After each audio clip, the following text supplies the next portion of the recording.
to Recovery Demystified. I'm early. If you felt left behind by the traditional addiction recovery paradigm, guess what? I'm coming back for you. So happy to have you listening today.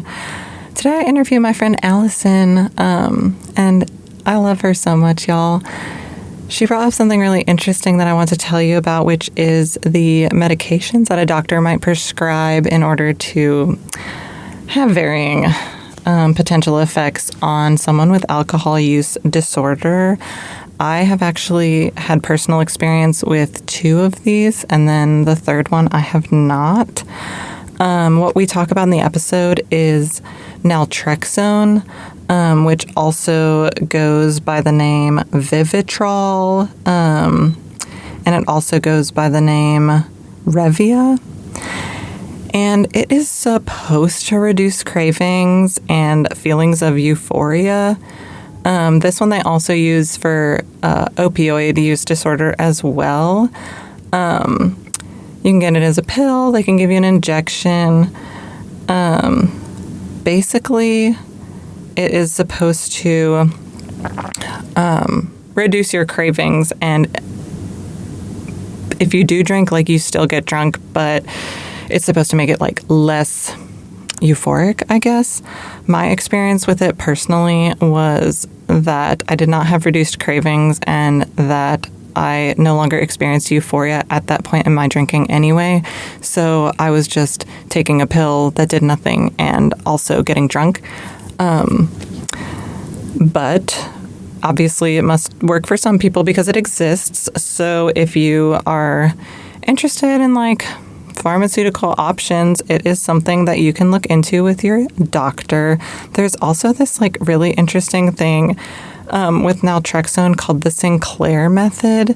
And it was I believe that the guy Sinclair is a doctor, and he was like, oh, well, if you reduce those feelings of euphoria and you still drink, you're not going to get as much out of it. So eventually you just won't want to drink anymore. And when I heard that, I was like, ooh, I can drink and the doctor wants me to, and I could take the pills and I might be fixed. And I drank on the naltrexone and it just didn't. I was just drunk. That being said, that's just my experience. The second drug I want to mention is disulfiram, also called Antabuse. This one works. This shit is hardcore. So a little, science lesson, I guess, first. When alcohol enters your system, it is first broken down into something called acetaldehyde, and later an enzyme called aldehyde dehydrogenase breaks that down further. But when it's in that stage of being acetaldehyde, your liver recognizes it as the most fucked up thing you have ever put in your body. Imagine your liver is a person whose job it is to clean up litter, on the side of the road, right? So normally it's just picking up normal stuff like old McDonald's bags and old beer cans people threw out the window. And then all of a sudden an oil tanker comes up and opens up and just starts dumping thousands of gallons of oil. This person whose job it is to protect the environment is going to turn away from all the normal stuff they're used to cleaning up and focus on this massive emergency. And that is how your liver views acetaldehyde. It is the most fucking toxic, nasty shit, and it's what alcohol is broken down into. So your liver will stop processing all the normal toxins it's always processing and just focus on acetaldehyde until it is gone. Meanwhile, all the rest of the toxins get recirculated back into the body, get stuck in your adipose tissue, and cause lots of other bad systemic reactions. But how disulfiram works is that it inhibits the liver's ability to break down that acetaldehyde. So this extremely, massively toxic substance just builds up rapidly in your body. You never get drunk. You never feel a buzz. All you feel is fucking horrible, like 11 out of 10 bad. It is a huge deterrent. If you cannot keep yourself from drinking and you take one of these pills, in my experience, I drank on all these drugs, right? For sure. I would take the Antabuse. It would work, for a few days. And then I would I got to test this, right? So I test it and it was like my face got super red. My heart was beating like 200 beats a minute. I felt nauseous. I felt so sick and I couldn't finish a beer before I was just laid out. And the extra fucked up thing about this drug is that if you keep trying to drink, even though you're only feeling insanely fucked up horrible, you can die. So I never drank very much on the Antabuse because I was like, oh shit, I don't want to. First off, I feel so shitty. Second off, I don't want to die. So Antabuse is fucking strong. And I do believe it saved my life a few times. That being said, it's like you're forcing yourself to be like hyper poisoned. And it's no good. And then like my problem with it was compliance. I knew that it would last in my system for like 3 days. And if I got the idea that I wanted to drink, I would stop taking the pill, wait 3 days, and then drink. So there's that. It can definitely help. It definitely saved my life a couple of times. Taking Antabuse when I had no other coping skills and all I could think of was to drink. It kept me sober for a while until I stopped taking it. But that's just my personal experience with it. The third drug is a camprosate, also known as Campril. And it is also supposed to reduce cravings, kind of like the Naltrexone. This is the only one that I never took, and I actually just learned about it because one of my sisters was visiting, and she mentioned that I should speak on it because one of the times she got sober, she asked her doctor for it, and it really, really helped her get through that like initial phase of being detoxed and then having all these like super strong cravings. And I guess another quick science lesson. When you drink, one of the things that happens is a spike in a neurotransmitter called GABA, but your body's constantly seeking homeostasis. So the spike in this calming inhibitory neurotransmitter makes you feel like pretty good for like 20 minutes, but then your body's like, whoa, what are we spiking that neurotransmitter for? And then it's a seesaw effect where your body immediately wants to bring it back down.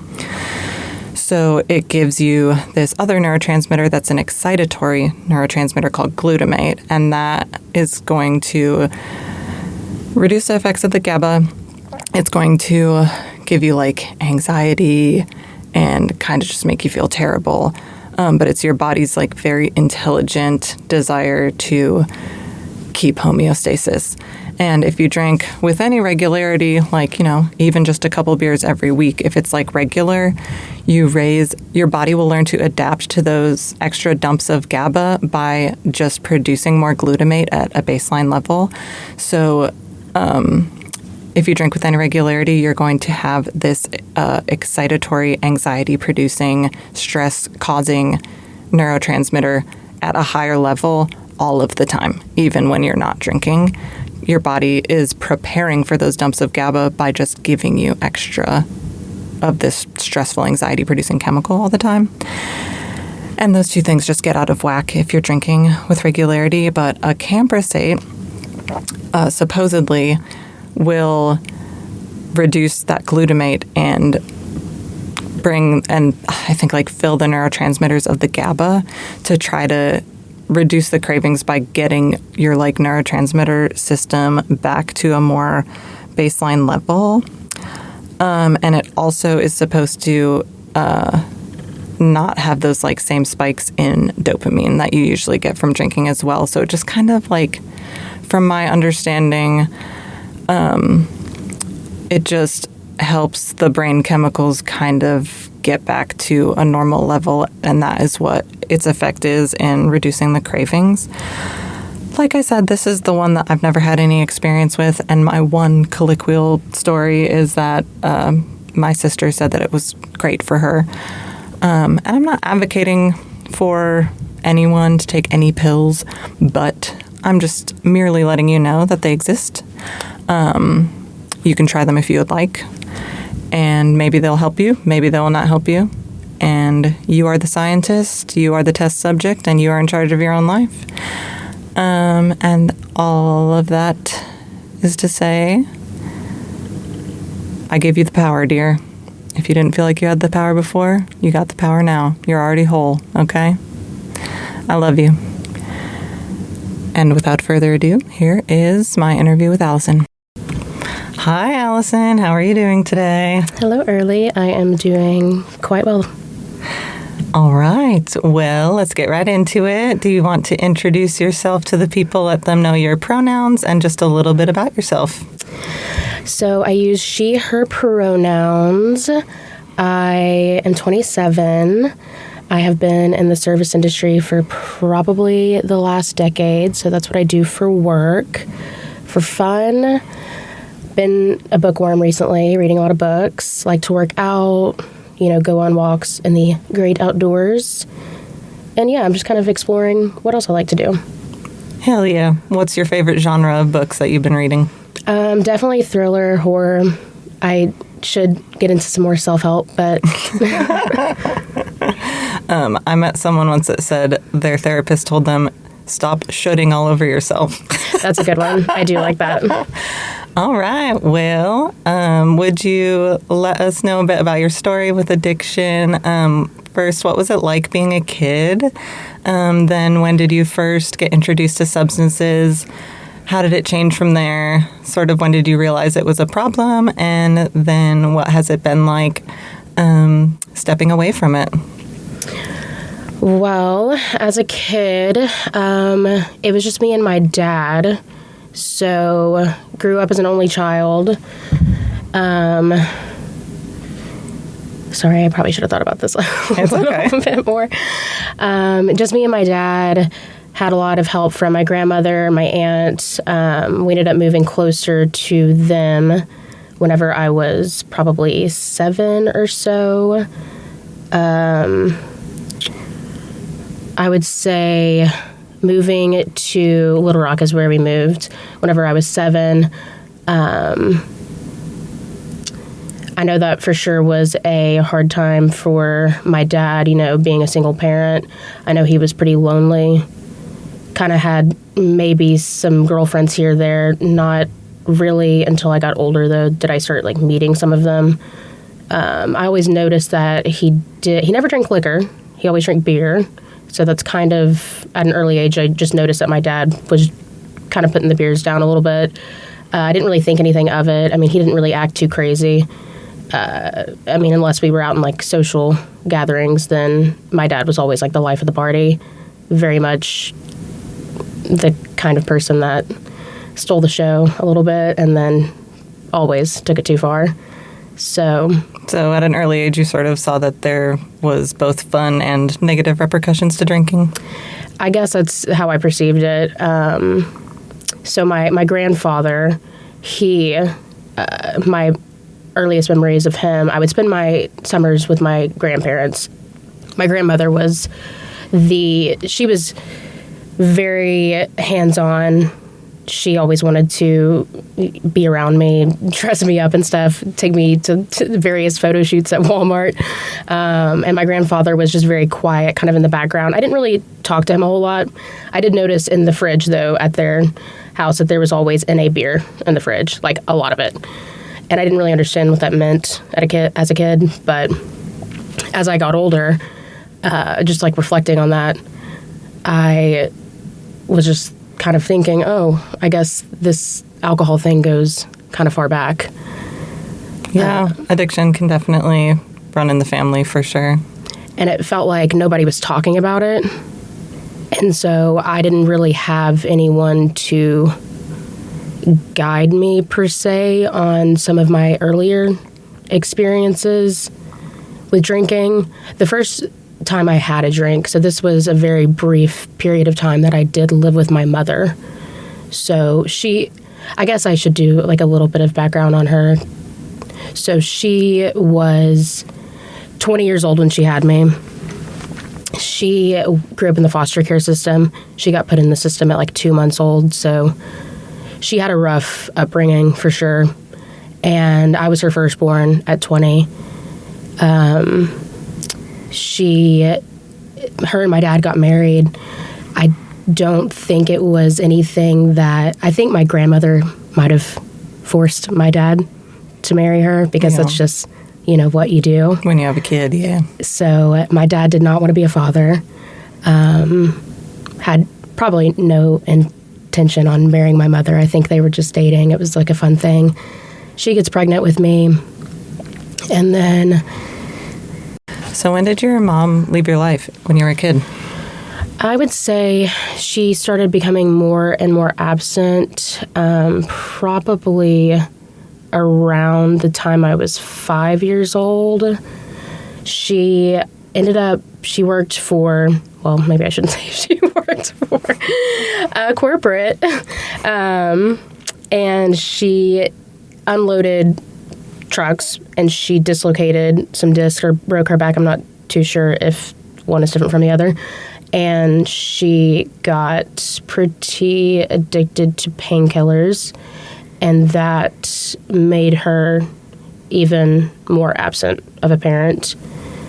And yeah, I didn't really see much of her until I was maybe 11, 12. We talked on the phone maybe occasionally. I mean, there were several years that, birthdays would go by and I wouldn't hear anything, so... Dang. So sort of addiction on both sides of the family, it sounds like. Yeah, I would say so. So what was your first exposure to, was it alcohol first, or? Definitely alcohol, for sure. I was probably 12 years old.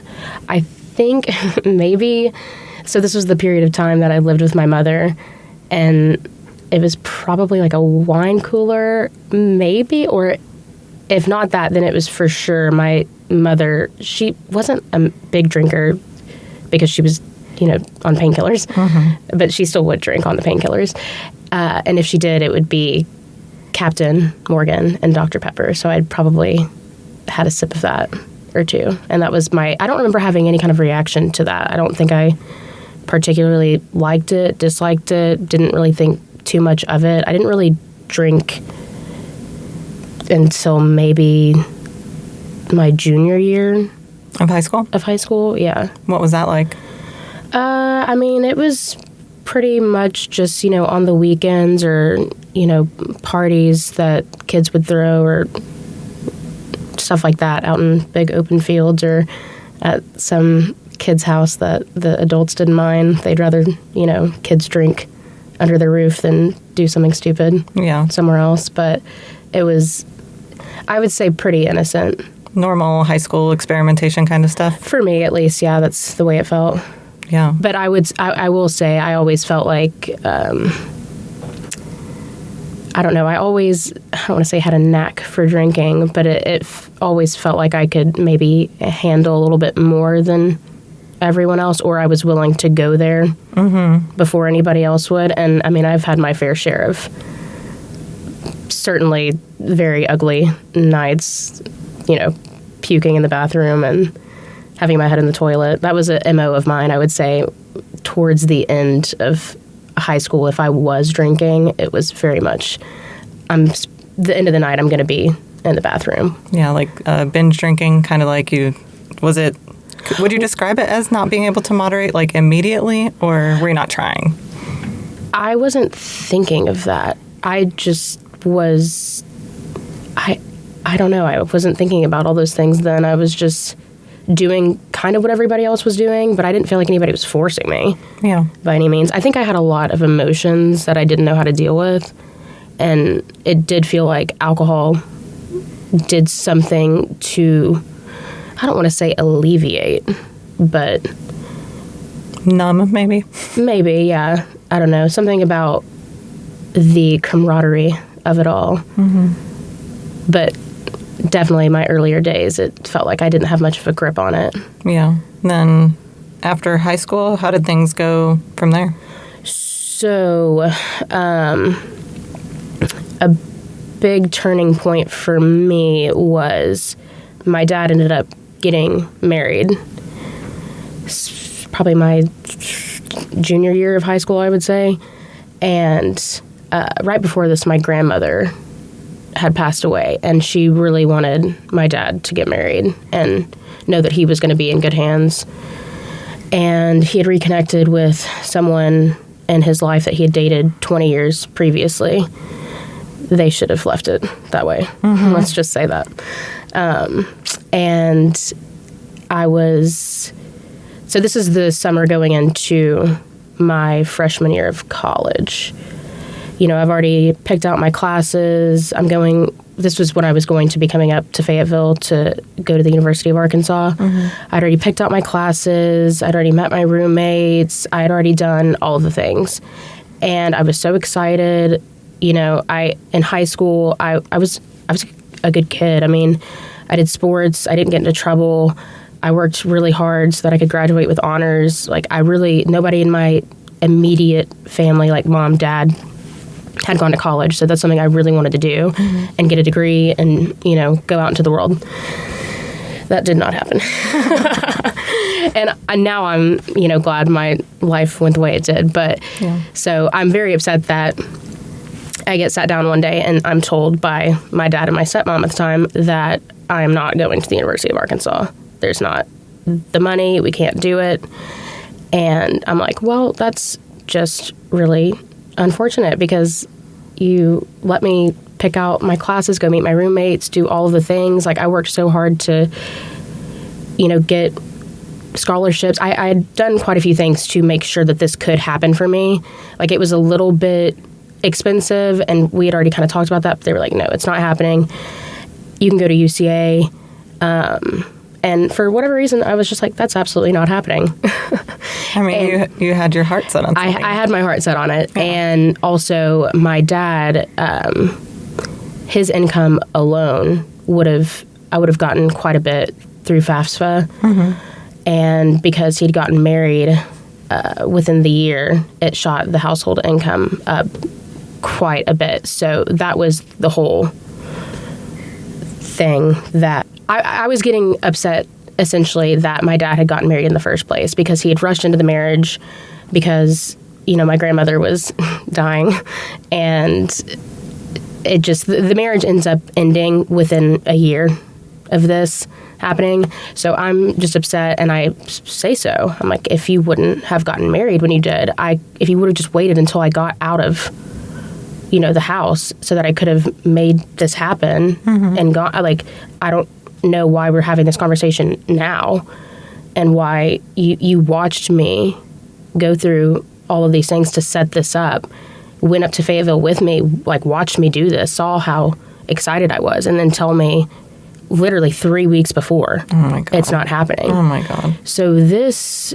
incites an altercation, and which had probably been brewing for quite a while because, like I said, the marriage shouldn't have happened in the first place. It was not a good scene. Not a good scene. Her and I did not get along. She just was very controlling. Yeah. And her and I kind of get into it a little bit, not physically at all, verbally. Mm-hmm. And, you know, she wants my phone that she pays for, and I'm like, no, I'll give you, like, I had a job at the time, mm-hmm. which I ended up moving in with my coworkers right after this because they ended up calling the police on me. Oh my God. And telling the police that I've laid my hands on them, which my dad is a really big dude. It's comical. And of course, I was 18 at the time, so they were like, we don't see anything that's been done, but you are 18, so you do have to leave.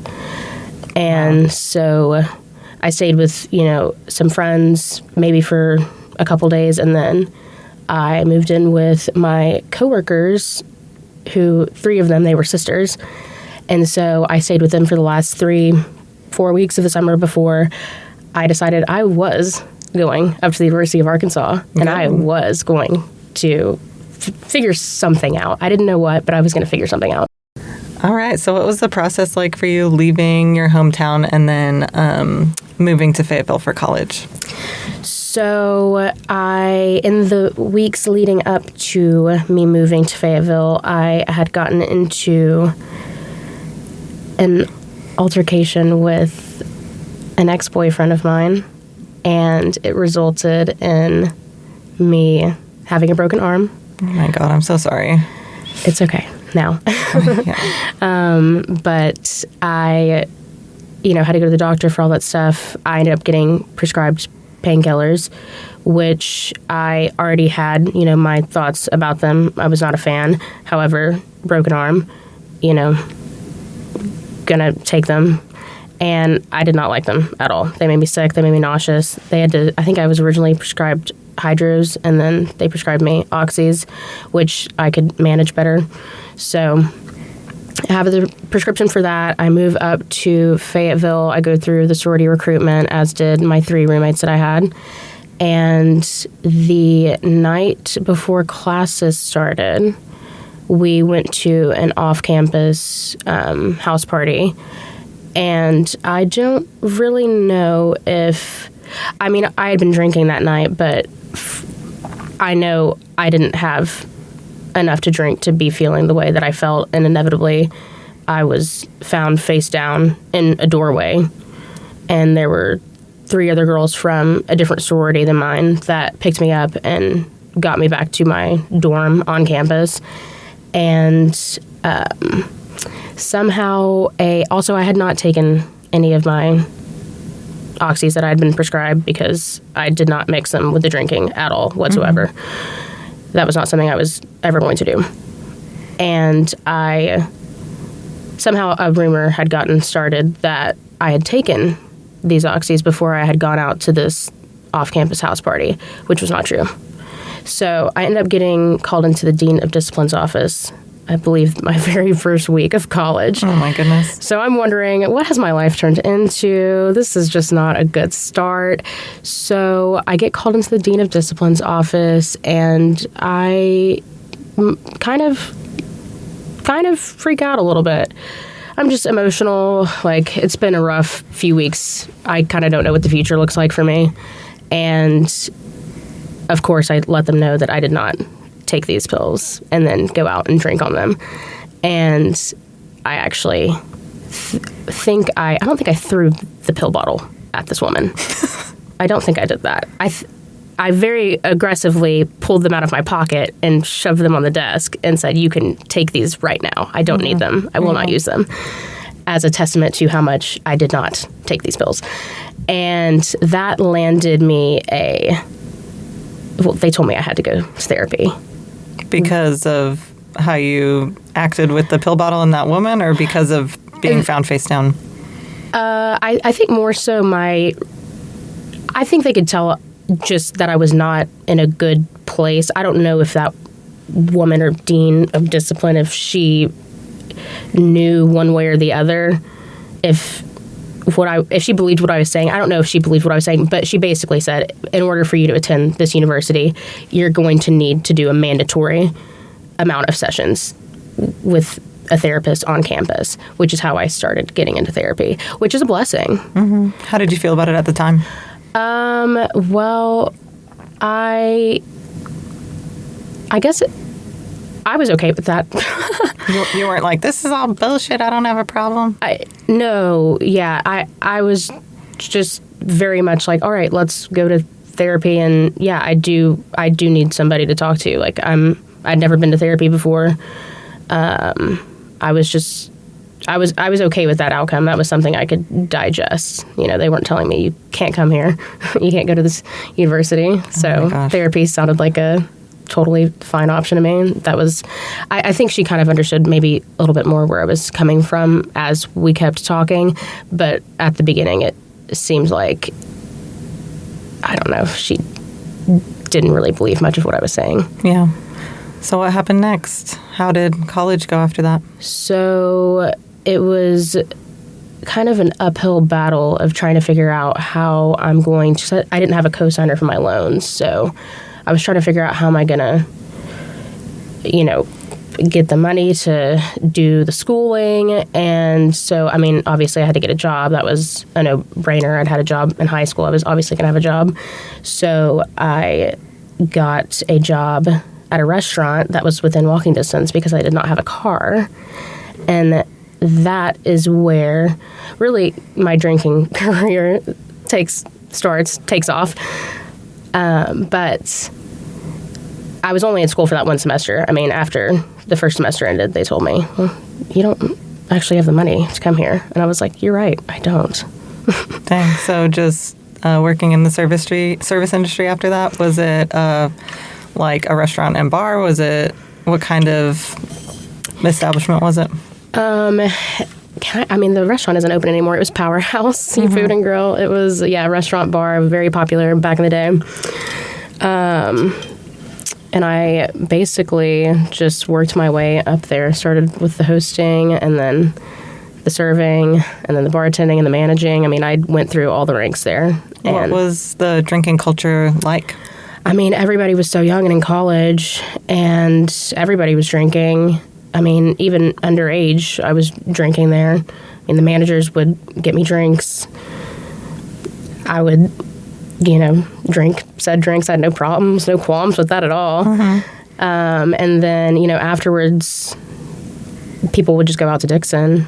I wasn't old enough for several years, but when I was, I certainly joined. Mm-hmm. And yeah, I just kind of got a good group of friends through working in the restaurant, and it was just, kind of getting my bearings on drinking, miscellaneous other drugs, I would say, and just like your typical, like, getting out of the house for the first time and figuring out what's out there. I wasn't really thinking too much or too hard about anything. Mm-hmm. After, I realized the college thing might have to take a back seat for a little bit. I was kind of more focused on just getting through day-to-day life. Just surviving. Yeah.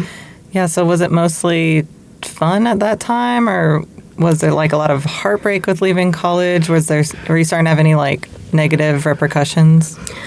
I would say in the beginning there was definitely a lot of heartbreak. I just kind of felt like, I don't know, I had this idea of what my life was going to look like. All those nights as like a teenager, you go to bed and you're like daydreaming and just thinking about what your adult life is going to look like. And mine was quickly starting to turn into something that I just didn't, I was so unsure of so much. And that was alarming and scary. So I struggled with that for a little bit. And then I kind of just decided to do the best with what I could. And the restaurant industry has provided a lot of opportunities for me to build a life for myself. So, how much were you drinking when you worked there? Like, when did it start to become a problem? I don't know that I thought too much about it being a problem then. Maybe other people in my life at that time would disagree. But I would say after I left that job, I worked there for 3 years. After I left that job, I went to the one that I'm still currently at, that I will not name. And I would say that's when my drinking probably ramped up, when I was probably 21, 22, 23-ish area, legal. Did it have to do with the change in job? Did it have to do with something else that was going on at the time? Or did it have to do with, just becoming legal? I think just having the group of friends that I had. I mean, everybody was just doing it. It was everywhere. It was something that I didn't really think of, like, going to an event and alcohol not being there. Mm-hmm. It was just something that had kind of seeped into every part of my lifestyle. Mm-hmm. That makes sense to me. Yeah, it's like, at least for me, it was like the more I started drinking, the more people I would hang around that would like drink the same amount as me, and it just kind of like would get more and more down that road. Was that kind of your experience as well? I will say I always kind of noticed I would drink more than others. That's maybe when I started thinking about it being an issue, is that I was probably having a couple of more than other people, or I was going faster than other people, or... How did you notice that? I'm interested because I also drank way more than other people, but I was too drunk to notice. Yeah, I don't... Yeah, see, that's where it's blurry. Oh, surprising. Yeah, surprise, surprise. It's a little blurry. I don't... Back then, this was really even before I was legal, when all my friends and I would, meet up after work and still, like, hang out, play games, drink, do all those things. It was harder to tell then, I guess, unless, like, somebody passed out, which I'm sure I did on an occasion or two, no doubt. But as I got older, I would always pregame before the pregame, of course. Yeah. That's a red flag. Yeah. Yeah. Some might say. Yeah. So, yeah, that's kind of another point where I noticed maybe I am drinking more than the people around me. And I certainly was asking people, how much do you drink, like, a week? Like, I was trying to get my bearings on how much other people drank. And they would always reassure me, like, oh, you're in your 20s, like, you'll figure it out, or you'll just kind of slow down naturally. And I was starting to get really nervous that I wasn't going to do that unless I started looking at just the bigger picture of everything and why I wanted to drink the way that I was drinking.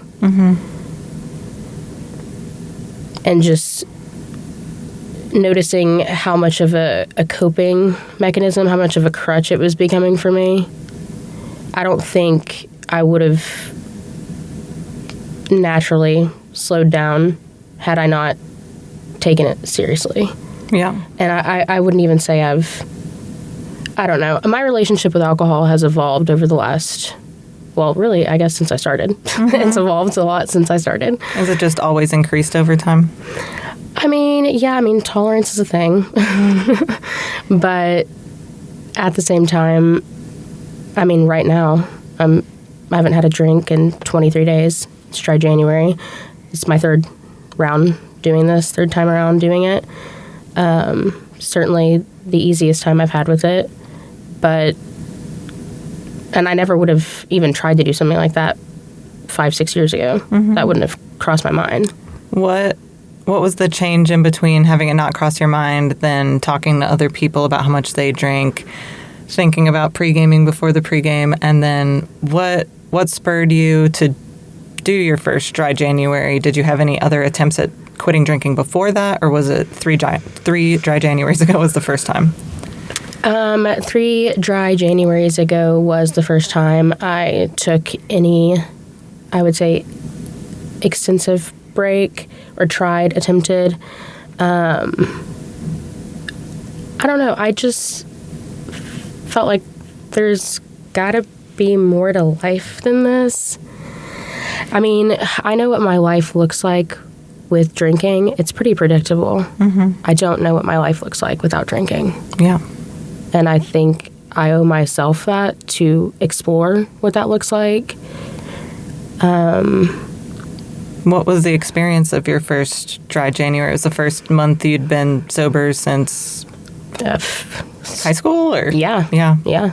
What was it like? How old were you at that time also? Let's see. I'm 27 now, so I was 25. And the pandemic happened when I was 23. So I think that's like when a lot of the questioning started happening for me, for my own self. I didn't really have anybody sit me down and tell me, oh, like, you need to slow down. People would maybe say, oh, you drink every day? Yeah. But I was really just starting. And well, it was just so, like, everyone around me was doing it too, or doing enough of it that my behavior did not look any different than the person next to me. Like, I hadn't gotten into any legal trouble, still haven't. Like, very motivated as a person. I don't think people really look at somebody like me and think that person is really struggling on the inside with this substance. Yeah. But were you? I mean, I was in a lot of ways. I didn't like how dependent I felt on it. I just, if, something good happened, I wanted to drink. If something bad happened, I wanted to drink. If it was 2:30 p.m. on a Monday, I wanted to drink. I don't know how else to put it. Like, I just wanted to drink. Alcohol felt like a friend. It just, I don't know. We just became thick as thieves immediately. It felt. So you're 25 during your first dry January. What did you go through in that month? A lot of really sitting with myself, my emotions, and seeing how often it was that I was wanting to reach for a drink. A little alarming, and it was really hard, and I did not complete it that year. I think I did like 23 or 24 days, but not consecutively. And that was, to me, still great. I thought that was a really good start. Moist January. Yes, it was a very moist January. I'm sure the days that I did drink, I probably went, I made up for the days that I was sober, I'm sure. But you learned something about yourself in the breaks. Absolutely. And it just made way for me becoming more curious. I mean, a lot of my sober curiosity started really when I met you. You gave me a book that was, is that book called again? This Naked Mind. Yeah. Annie Grace, yeah. And inside that book, there were a bunch of little cute notes and resources. And one of the resources was a podcast that I listened to pretty religiously. And even though I was, and I still, even now, drink, I'm very much kind of in the middle of my relationship with alcohol. I'm just exploring it, figuring out what works best for me. There's so much gray area with it, which I'm glad that, we're talking about, because I feel like a lot of times I really don't hear this part of it. Yeah, recovery is not always linear. Like, almost always it's not linear. Like, people go through a process and everyone's process is so different. Yes, and it's okay. Yeah. Yeah. Definitely. So I am listening to this podcast religiously, even though I'm still drinking. It's in the forefront of my mind. And I'm also noticing how much it's like the mental Olympics of when am I going to have my next drink? How much should I have to drink? Should I stop at this point because I've got to do this tomorrow? Or, just like there's so many things whenever you're actively in the inner turmoil of it. And I'm sure even right now, I've been sober for 23 days, and I mean, I'm still thinking about it. It's still there. I'm just making different choices and being more conscious about it. Like, it's a different type of, it's the same, but it's different. I don't know. I mean, it's just like, it's learning to recognize and learn about your inner landscape, which it sounds like you're doing like really well at, where it's really scary to like turn and look inside of yourself and see what's in there, because we don't always like it, you know? Yeah, no, it is really doing the inner work, and just, it's difficult. It's tough. I mean, this is not my highlight reel as an individual, but I also think there's a really big stigma surrounding alcohol, and it's almost taboo to talk about some of these things because it is kind of gnarly sometimes. And I think talking about it is the only way you can end the stigma surrounding it. Yeah, we have to bring this out into the light. Like, we are human beings with a complex existence and thoughts and feelings and loved ones. And there's a lot of people suffering in silence. And if we can bring these stories out into the light and destigmatize this, like, very troubling experience that so many of us are having, then it's going to lead to, like, peace and healing and growth for so many people that are suffering. So I'm really glad that we're talking about this right now. I'm curious what your second dry January looked like and how it's different from the first. So my second one was last year, which was my first successful run at it. I mean, I think the first one was successful in the fact that I tried. Mm-hmm. Oh, yeah. But yeah, I did all 31 days last year, and that was a really big game changer for me. I really got to see, because I did all those days consecutively, I really got to see how it impacted my anxiety, which was, it lowered it. How much? Quite a bit. Like, things that would, stress me out or make me very anxious, typically as a drinker, just wasn't really showing up on my radar, like, during that month. Maybe because I was so preoccupied with, just not drinking. But I don't know. It just felt like I could notice that it just didn't seem as bad as it is when I am drinking day to day. And which I know there's, a bunch of science behind that.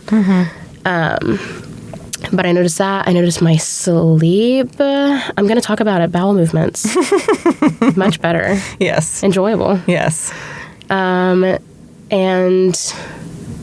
just, well, I mean, you look in the mirror at yourself, you're like, damn, I look pretty good. The under eyes are looking good, not as puffy, like the physical changes, the emotional, like, changes. There was a lot of good stuff. So I'm sure you're wondering why I started drinking again.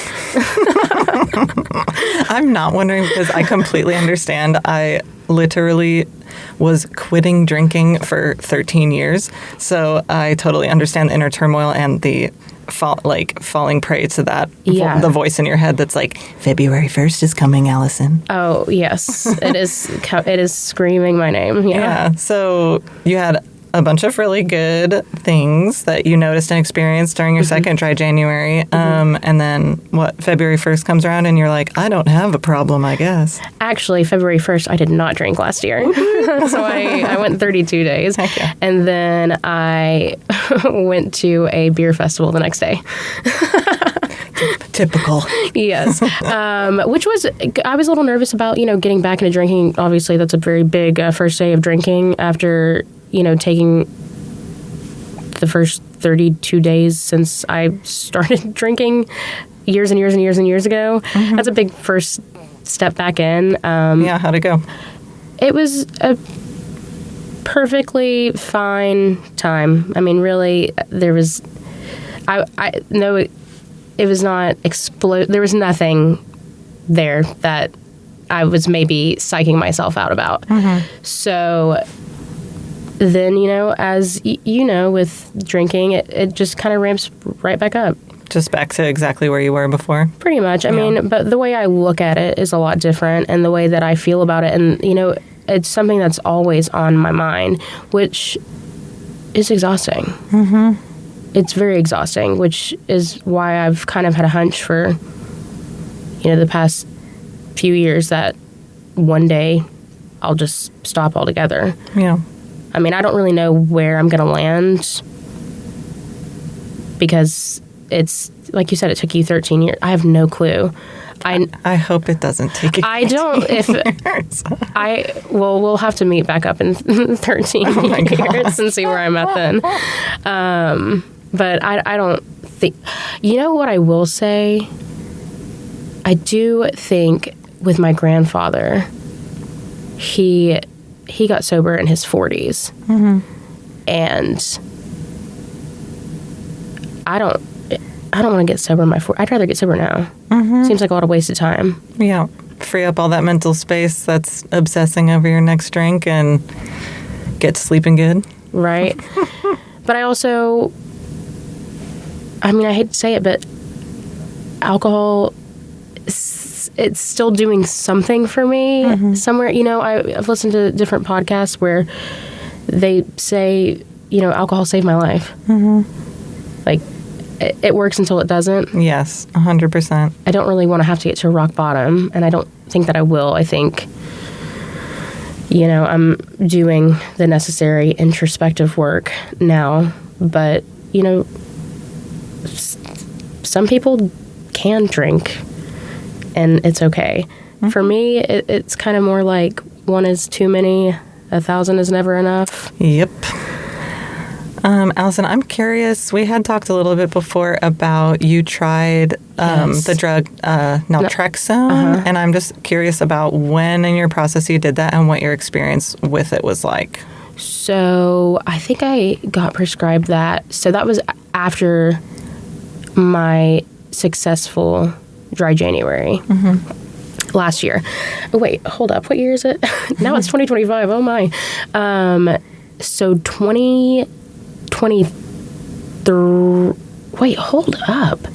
You said last year was a successful round and the year before that was moist. Okay, correct. Then this was before. This was after my moist year, before my dry. Are we recording the same podcast?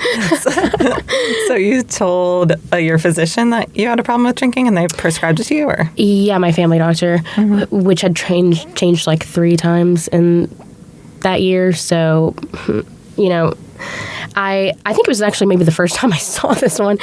So I didn't really have, I mean, I'm very honest about my drinking with pretty much anyone who will listen. And I think it was my very first appointment I had with them, and I just kind of threw out the idea of, you know, I've been reevaluating my relationship with alcohol, and I know that there are medications that people use if they are trying to stop, and I just kind of want to try. And for me personally, I just don't think I was ready to stop. And if there was a magic pill, I would take one, is how I feel. But I know it works differently for other people. That wasn't exactly my experience. Did you have any noticeable difference at all? With like cravings or how alcohol affected you or anything? No. I wish I could say I did, but maybe I didn't give it a fair shot. I don't know. I didn't. How long were you on it for? Well. And were you compliant? Were you silent or were you silenced? I don't think I took it consecutively enough to be able to say even that I was on it. I'm going to be really honest. I don't think I gave it that fair of a shot. I think I maybe went like 2 weeks and I was like, fuck it. Yeah. And because it just wasn't, because I was still wanting to, it wasn't doing the thing that I thought it said it was going to do. Like take away the cravings, yeah. Yeah, the cravings were still there. And a lot for me is habitually, like I've got some habits surrounding, you know, the time of day I want to have a drink. You know, my brain starts lighting up at a certain point, and it's like, give me that dopamine hit. And the naltrexone for me was not taking that away. Yeah. Which could very well work for somebody else. I would like to hear somebody's experience that it did work. Yeah. I was also on it for a little while, and it didn't do the thing for me. Yeah, it was supposed to, like, when you do drink, it's supposed to make it not feel the same. Yeah, or like, euphoric. Yeah, less euphoric. It didn't do what it said it was going to do for me. And also, like, at that point in my life, drinking was no longer producing euphoria. Yeah. See, and then it's like, what are we even drinking for? At that, like, the euphoria part of it. Yeah. Even now, sometimes I have a drink and I'm like, well, that was no fun. Mm-hmm. It stopped being fun a long time ago, really, in a lot of ways. I mean, I like, having a beer with a good friend and having a conversation, but I can easily do that over a glass of water, too. Yeah, I was going to say, it's like, do you like... The euphoria is coming from me having a conversation with a friend. Yeah. Like, is it your experience of what you're actually doing? Or I'm tying the alcohol. I was thinking about this a lot earlier today. Mm-hmm. Tying somehow in my brain, and who knows, but the alcohol and, the community, those things have gotten intertwined together to where my brain is thinking one equals the other. Mm-hmm. Yeah. Last week at our support group, we talked about how alcohol advertising affects the subconscious brain. And even if your conscious brain looks at an ad and is like, that's dumb, like there's no way that's real, your subconscious is still buying the story. And a lot of alcohol advertising that we've seen since the day we were born is like people smiling and hanging out, and they're at the beach and they're all leaning on each other, and they're going to bang later. And yeah, that idea is in our cultural subconscious. Yeah, it's just integrated mind. Deeply. Yeah. Yeah. Like, TV shows, alcohol is, glorified. Mm-hmm. It looks like a very enjoyable experience. Like, you mean to tell me whenever I was watching The Vampire Diaries and Stefan or Damon was having some bourbon on the rocks, like, I'm not going to want to go do that because that just looks sexy. Mm-hmm. They do it on purpose. There's like $2 billion a year goes into alcohol advertising or something, and they do it because it works, Uh-huh. So I'm curious, what is the date today? The 23rd. So you're 23 days into your third dry January. Yes. Yeah. What's your plan? So my plan is really, I don't have a plan to stop drinking indefinitely right now. It's just not really where I'm at. But I do really want to take more intention into this new year. And like I said, I know what my life looks like with the alcohol, with the drinking. It's pretty predictable. I've been at this for years. Mm-hmm. But I don't really know what it looks like without it. So I'm maybe thinking there might be more stints of just, longer periods of sobriety. But, there will be some field research. Mm-hmm. You are the scientist and the test subject. Yes, absolutely. Okay, well, we're getting near the end of our time. I'm just curious if you want to share something that you think people do not understand about addiction in general. It's a disease. It's just like if somebody were to be sick with like the cold or the flu. It's just, it's not black and white. Mm-hmm. It's just not. And I don't know, there's just a lot of judgment surrounding it. And I don't know. I feel like a lot of people out there struggling with it, they just feel alone. And it's just, it might not look, if somebody is, excessively drinking, it might not, however it appears to you, might not be exactly like what's going on. Yeah. You never really know what's going on behind the scenes with someone. It can be a lot different than what they're presenting out there in the world. Yeah, absolutely. And I just think having more space, more, conversations like this, just to kind of, open the door for, so many people are just struggling and dealing with this that I don't even think like it looks, one thing I will say about addiction that maybe people don't understand, it looks different on everyone. Mm-hmm. Some people really appear to be keeping it together, but behind the scenes they're falling apart. Yeah, absolutely. Yeah. And yeah, it's just, it doesn't have to be like your typical, like what we I think people see alcohol as either like this really nice, sexy thing that makes you more fun and gives you, you know, almost like superpowers or something. Or they think of somebody like walking down the road with like a brown paper bag. Like, can't hold a job, can't, you know. And there's a lot of people in the in-between. There's so many people in the in-between. And yeah, addiction just, it doesn't discriminate. What would you say to someone who is hiding it well, but who's secretly feeling like really alone behind the scenes? What would you want to say to them? Well, I'd say to myself,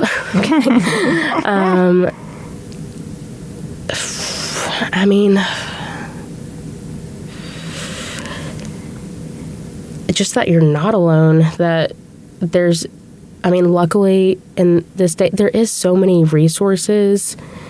Just talking out loud. I know half the time in my own mind, I feel like I'm going crazy. And just saying something out loud to somebody and getting, you know, maybe a little bit of validation, or just talking with someone who's had a somewhat similar experience, it makes me feel like, yeah, we're all in this together. Like, we're all human. We're all just kind of walking each other home. It's... we're not as alone, but as we think we are sometimes, but it definitely takes talk to somebody. Yeah, reaching out can make a huge difference, getting it off your chest. For sure. And I think people sometimes feel like they're a burden for doing so. And I think the conversation surrounding, you know, mental health has changed a lot in the last, several years. So I think that's getting better. But yeah, there's so many resources now. I just think taking the step just to reach out and talk to somebody, that's a really big first step, and just not keeping it all to yourself. That's a heavy weight to carry. Yeah, that's great advice. Well, thank you so much for chatting with me today. It's been really nice. Thank you for having me. Congratulations on, you know, starting the podcast and all the good work that you're doing. Oh my gosh, thank you, Alison. Oh, you're so welcome. All right. Recovery Demystified is produced and edited by me, Early Brunner. Stevie Petet made our logo. Our social media manager is Kaylee Bausch. Logan Bragg wrote our beautiful theme music. We are entirely supported by donations as a 501c3 nonprofit. Your tax-deductible donations can be made to our Venmo or to our PayPal at Recovery Demystified. May you be happy and free, dear listener.